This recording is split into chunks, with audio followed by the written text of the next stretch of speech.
Hello again, and welcome to React Native Radio Podcast. Brought to you by Ross, who reminds you that him and Rachel were on a break. Episode 219, React Native 0.66.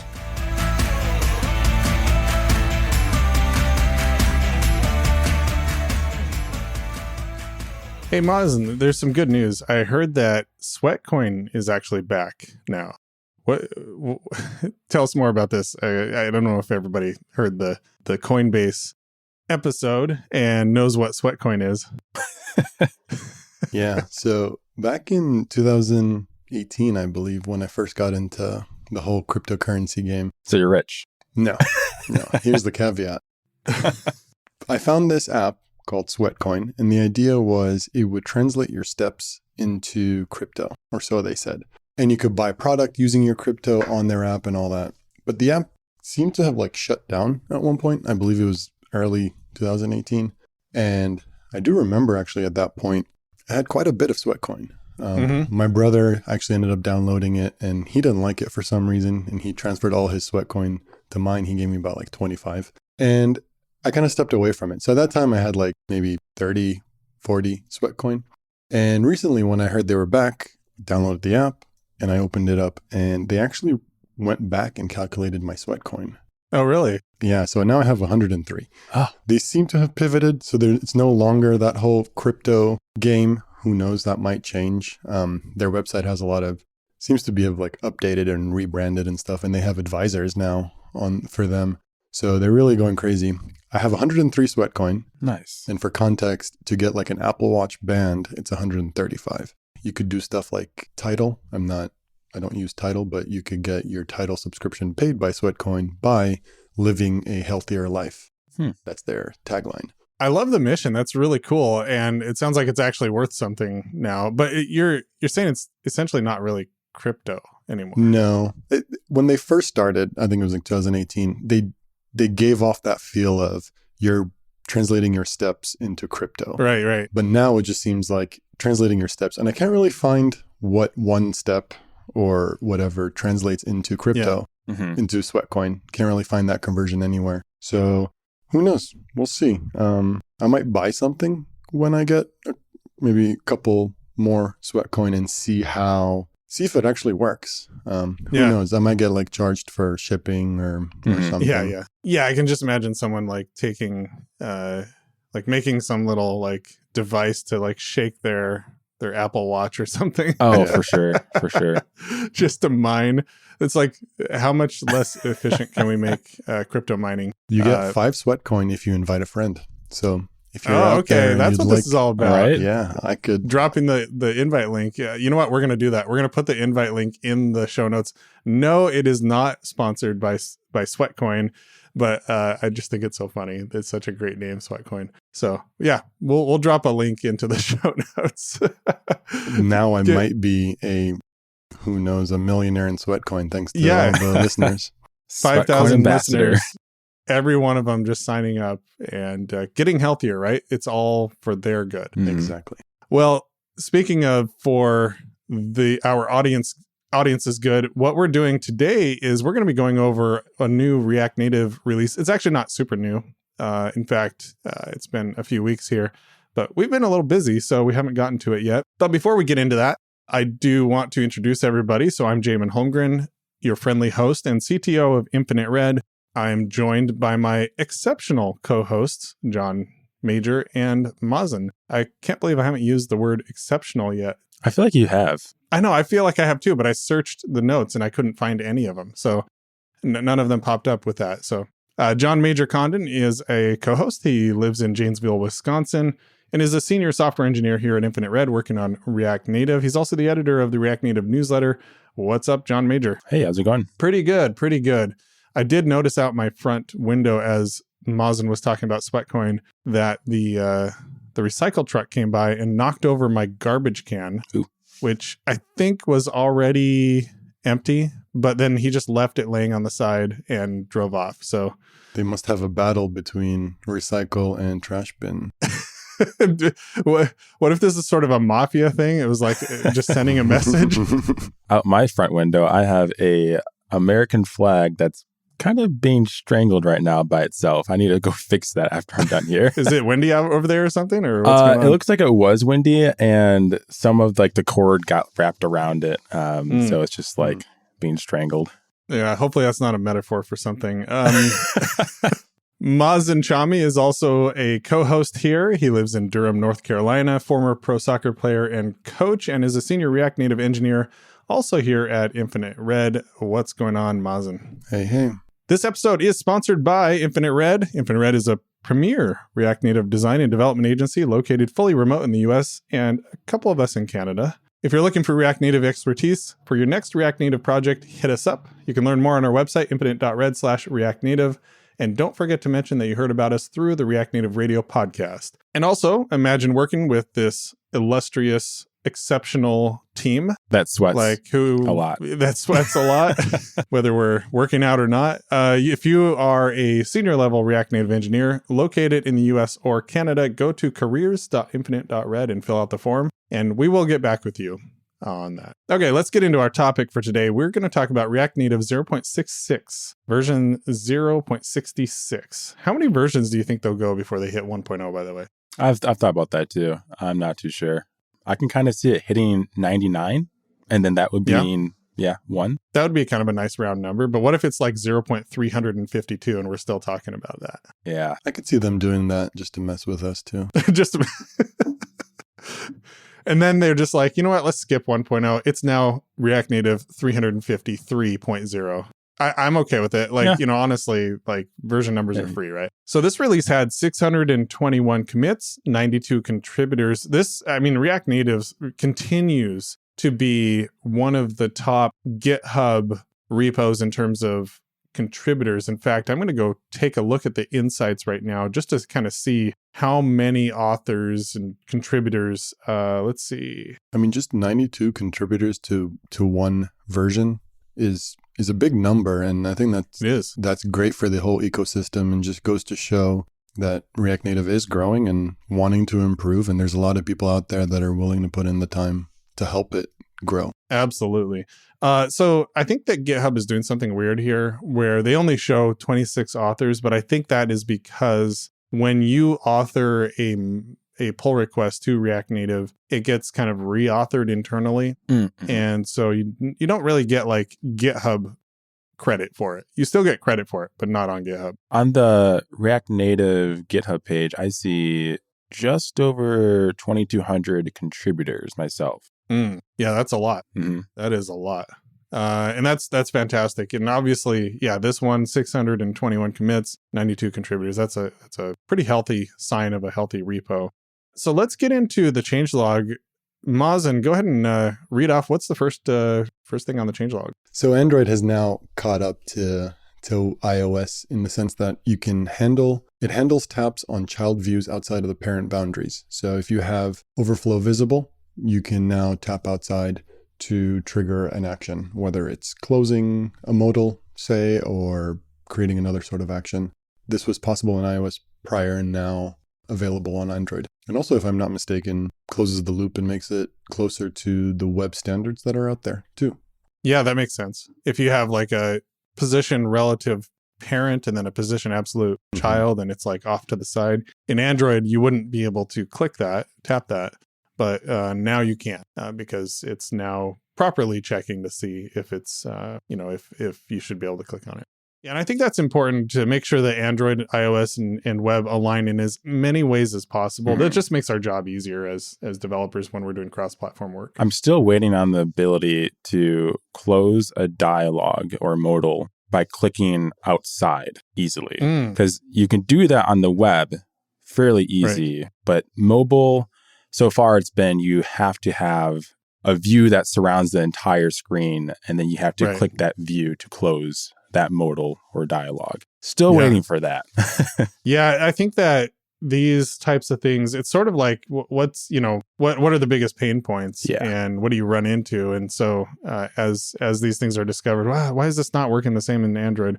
They're kind of addressing these, one by one. So that one's a relatively straightforward one. I think we can just move on to the next one. Jon Major, you want to read the next change? New Bluetooth permissions on Android. Another Android change. So what are these new Bluetooth permissions that they're talking about? So it seems to be in preparation for Android 12. So they're planning on, I guess, targeting the SDK version 31 in the next release.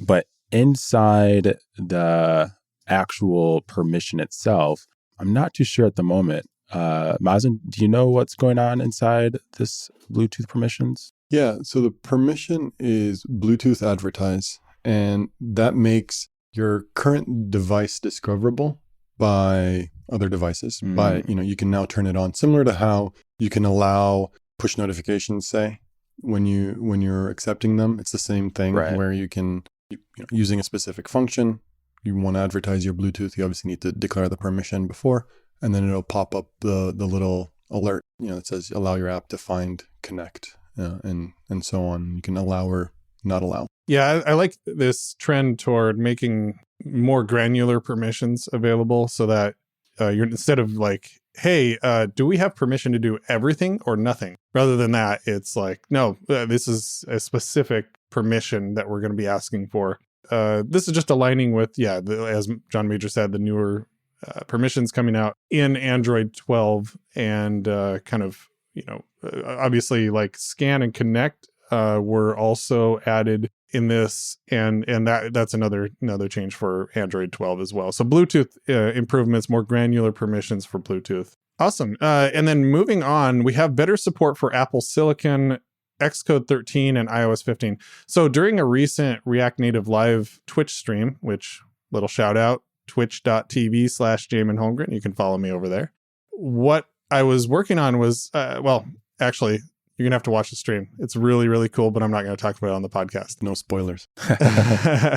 It's something really cool. I'm going to be doing a announcement about it, but you have to watch it on the stream. You're not going to hear it here. Well, at least until I release it later. But I did run into a problem when I was spinning up Ignite because I'm on Xcode 13 and I had to go in and like add a library to make it work. And I thought at the time that, this is because Ignite is, we're doing something wrong here. But it actually is simply because Ignite's like a version or two behind on React Native. So if we get Ignite pushed up to React Native 0.66, it will solve the problem I ran into. It's also nice that it has better support for Apple Silicon, which would be, of course, the M1 and M1 Max CPU architecture. I have a MacBook Pro coming, which is really exciting, and it's supposed to arrive in the next 2 weeks. And when it does, hopefully then React Native will be easier to get rolling on because of these changes. It's exciting to see them continuing to keep pace with the changes that are happening over on the Mac OS and iOS side of things. And rather quick. Yeah, very quickly. And just to note, there was a workaround that was done for CocoaPods, part of the whole Xcode 13 and M1 architecture to let you, build and link your apps, which, workarounds aren't great, but for now, while the core team solidifies what the actual issue is, and as the M1 start rolling out more and they're more frequently being used, then this workaround would probably go away to a more stable fix. Yeah, and anytime we run into a workaround that we can fix in Ignite, we try to roll it out to Ignite so that when you spin up a new Ignite app, it comes with the workaround already baked in, and then you don't have to think about it. It just works. The next thing I'm seeing here is Hermes 0.9. Now, I looked into the changes. There are quite a few commits for Hermes 0.9. I don't know. It didn't seem like they surfaced a lot of like details around what had changed in Hermes 0.9. It feels to me like Hermes is still in this phase of like, let's make a lot of bug fixes. It's still kind of evolving, and hey, let's do a bunch of bug fixes. Let's make this faster. Let's make this have a smaller memory footprint. It seems like that's mainly what 0.9 is about to me, at least when I looked at it. Yeah, and then after native 0.66 was announced, they did release another blog post that was toward Hermes being the default. So it does go over a little bit more of, I believe, the changes that were in 0.9 and will be maybe foreseeable in the future. So just to kind of like brush over the headers here in this blog post. Let's see, there's building a new garbage collector for Fabric. So there's stuff happening there. They are definitely working on performance pain points, working on getting the TTI to be quicker. Which time to interaction. Yep. Which is already very quick. But yes, working on, I guess, overall reducing the bytecode and then pioneering at vertical integrations. So that one, I'm not too certain on what's happening there. Yeah, I think the main thing there is that the vertical integration is basically that the engine and the host, which is like, you know, React Native and Hermes are very closely integrated. It's like, rather than having like JavaScript core evolving to support all kinds of different things and potentially kind of ignoring the use case of React Native, Hermes is really focused. And so, you know, by putting those things together and like evolving them together, they can really move quickly. Right. As React Native starts expanding to all new platforms out there and Hermes being the default, I'm seeing a stat here that says now that Hermes is on iOS, there's about an 18% reduced memory, which is great, and about 40% improvement to startup, which is also a big win right there. And then Hermes for Windows and Mac OS, there is also a 30 to 40% less memory than other engines. So there is quite a bit of improvement in memory and speed with Hermes coming along as the default. So that will be great for performance and working with apps. The nice thing about all of that is that it's at least, you know, in theory, essentially you're getting all that for free. You just enable Hermes and hopefully everything works. And then when it does, you're just getting this performance boost for free. And we talked about this in the performance episodes that we did with Mark Rickert. You know, there's not really a silver bullet, just flip a switch, but this is kind of that, you know, like this is kind of closer to that. Getting there. There's your silver bullet. Just turn on Hermes. So it's nice to have Hermes 0.9 coming out, and this will be included. This will be included in 0.66. Beyond Hermes, they did talk in the blog post about doing more nightly and commitly releases. I'm not going to go into this too much, but essentially it'll make it easier to stay on the bleeding edge of React Native and be able to test things right there. Some people like that. They like to be right on the edge and see what's new and what's coming along and help people kind of test things. It's always great for the core team to have someone, you know, to have apps that are actually on the bleeding edge. It can be a little disruptive if you have something that is very kind of mission critical. So not recommended to do nightly and commitly releases on a mission critical app. But I mean, to be honest, Facebook does because they run off of master. So they kind of do. But, you know. And I feel like this should also help with like just reducing bugs on main. Yeah, totally. Mazen, what are some of the breaking changes? Did they remove anything in this release? Yes, they did. And that's something to keep in mind if you are upgrading. Picker and Picker iOS were removed. So your app would probably end up breaking there. And then also status bar iOS was removed. I'm not sure how many people are using that these days, but that's something to also keep in mind. And then also with 66, a breaking change that you'll run into for Android is if you have a text input and you're using the prop autocomplete type, it's now just autocomplete. You're dropping the type. And that's for stuff like username, password, email, name, telephone. And I believe they also added a couple more props to it. Quite a bit of props actually to it.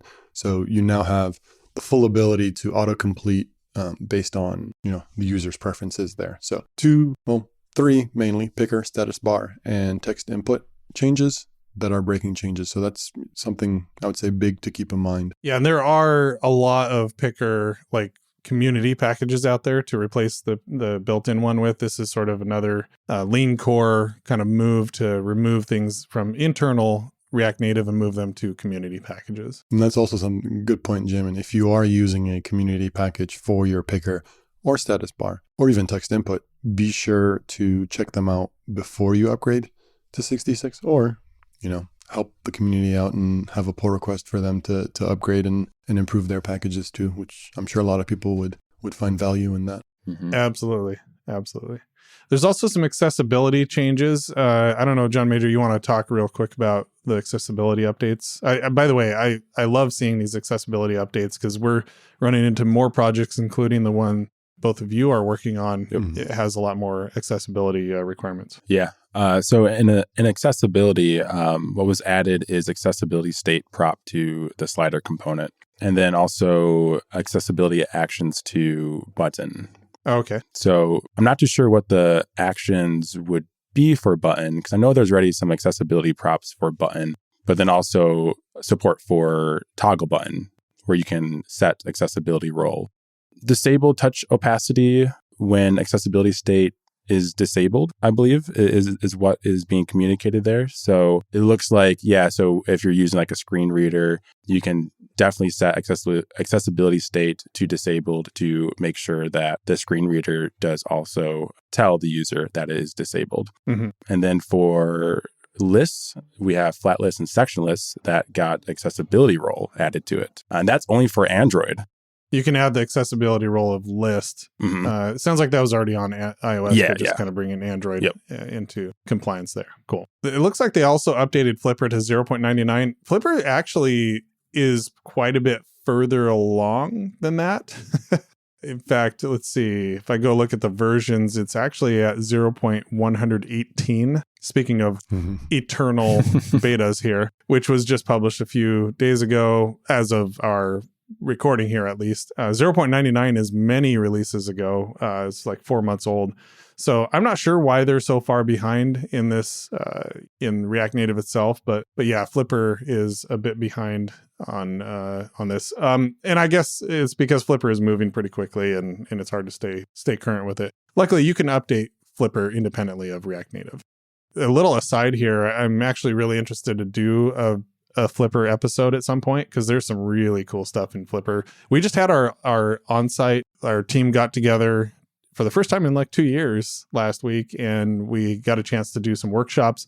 One of the workshops was about Flipper and showing some of the cool stuff. Mark Rickert showed some really cool stuff like flame graphs and stuff where you could drill down and see performance. So yeah, really just kind of an aside here. Flipper is pretty cool, even though it can be kind of a pain in the butt sometimes to get set up, and it adds, compilation time and stuff like that. But I think on a whole, it's well worth having enabled if you can do it. Moving on, the CLI was bumped to 6.0. Nothing too spectacular there, just some bug fixes, a few things like that. I think that was kind of the main thing there. And then the full changelog has a lot of stuff. We'll link to it in the show notes. I don't want to go into too much detail here, but there are a lot of additions and changes. Little things like Logbox is initialized earlier and in the process. Babel is upgraded. Folly is updated. Some iOS and Android specific things are changed. Also some iOS specific updates now that we're on iOS 13. Right. Yeah. So keeping pace with all the updates, it sure seems worth it to change. There's nothing like major. I would assume that we could, make the upgrade to React Native. In fact, have you guys done the upgrade yet on your particular project? No, not yet. Okay. So we'll see how that goes. But so far, just looking at what is being reported here, it honestly looks pretty straightforward. Just a whole bunch of small things, crash fixes, performance updates, some little things like dimensions not updating in certain cases was updated. And honestly, pretty cool. And then also beyond there is 0.66.1 and 0.66.2. There may be a couple other patch level releases by the time this episode gets released. But another evolutionary release for React Native and making React Native better, marching toward that ever in the future 1.0 release. One day. Yes. All right, cool. Well, we'll go ahead and call that good. For now, it's a little shorter episode this time, but we have some cool stuff coming up next time as well. Stay tuned. We may have some announcements, some very special guests coming up. I'm excited about one of the set of guests that we have coming up really soon. I would say in the next 3 weeks, 3 episodes or so. We're going to have a special announcement, well, I don't know if it's an announcement, but it's definitely a special guest going over some cool stuff. So stay tuned. And where can people find you online, Jon Major? Yeah, at Jon Major C everywhere. Perfect. And by the way, is Jon Major C, is that also on Sweatcoin? Okay, not everywhere. Soon, after I use Mazen's link. You got to get that set up before this airs. Right. Mazen, where can people find you? At Mazen Charming, including Sweatcoin. Including Sweatcoin. Okay, cool. I'm at Jamon Holmgren. I'm going to have to sign up for that. And you can find React Native Radio at React Native RDIO on Twitter. As always, thanks to our producer and editor, Todd Worth, our assistant editor and episode release coordinator, Jed Bartoski, our social media coordinator, Missy Warren, our designer, Justin Husky. And here's a new addition to my spiel here. Our guest coordinator, Derek Greenberg. So Derek, thanks for helping me out with coordinating guests. This is going to be kind of fun going forward. He's been working, I guess in the industry, they say efforting. He's been efforting getting some guests on board here. So thanks a lot, Derek. Also, thanks to our sponsor, Infinite Red. Check us out, infinite.red/React Native. Special thanks, of course, to all of you listening today. I think like 5,000. Like it's a ridiculous number. Of course, it's hard to actually track podcast listeners. If you listen to the podcast, please do tweet at us once in a while. Just say, hey, whatever you thought about the episode. We like hearing from you. Make sure you subscribe if you haven't. React Native Radio everywhere. Reminder, we are hiring, careers.infinite.red, and we'll see you all next time.